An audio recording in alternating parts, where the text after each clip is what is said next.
My name is Philippe Harris-Genois. I'm a creature supervisor at WFX on the show It, Welcome to Derry. And I'm Steph Wagner. I was CT Super Welcome to Derry, where I work together with Phil. Today we're going to talk about the Pickle Monster. Peep Peep Richie. Animating the monster was a really good challenge, and to name drop a few people, but Scott and his team, like Jeff and Joe, they did a really good job in the animation department. It's not an easy character to animate.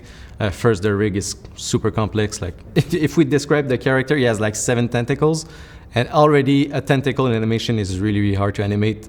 He uses them for locomotion, he uses them for grabbing, so there's a ton of stuff going on. So he was interacting with pickles and broken glass and all CG. All CG, and then we had liquid on top of the monster because it's not disgusting enough, so we had to add like disgusting liquid. And we've done octopus, and an octopus is like smooth tentacles, and it's very squishy, but this is different, it's more like a meat. So it was more like rigid and like almost poppy, like it had different expectations from the rigging and from the animation. And we put it through the sim, we get a pop, and we're like, oh, that's a happy accident, this is cool, like this is kind of working, like we just let it all happen in a way. Yeah, and it also works with the character who's super like jittery, and I think the word that was always coming back to every animation was like staccato. So those like happy accidents were really nice to have. Beyond that, he has like a foot that also participates in the locomotion. He has a hand that needs to hold the head.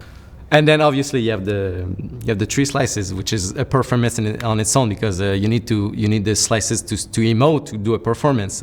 Maybe you want each slice to move individually, so we have a set of blend shape for each of those slices that could be triggered like either individually or as a whole. There's my little girl. One of the challenges we had is putting Pickle Dad's head into a jar at the first reveal of him. So we did a setup and rigging so it would collide with the head and the jar, so we can visualize an animation. Based on that, we already had a pretty decent recipe for CFX. Yeah, straight out of animation, basically.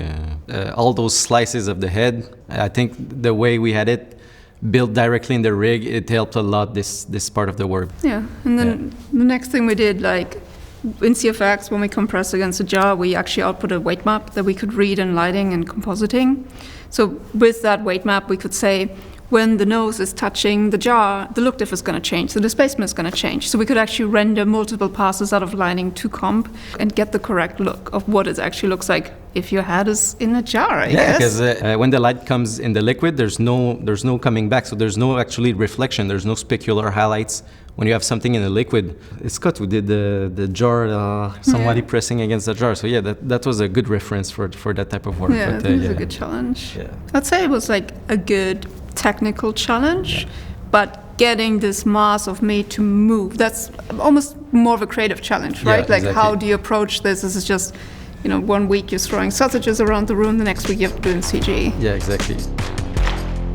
Good job, Steph. Oh, good job. We said no fist bump. We said no fist bump.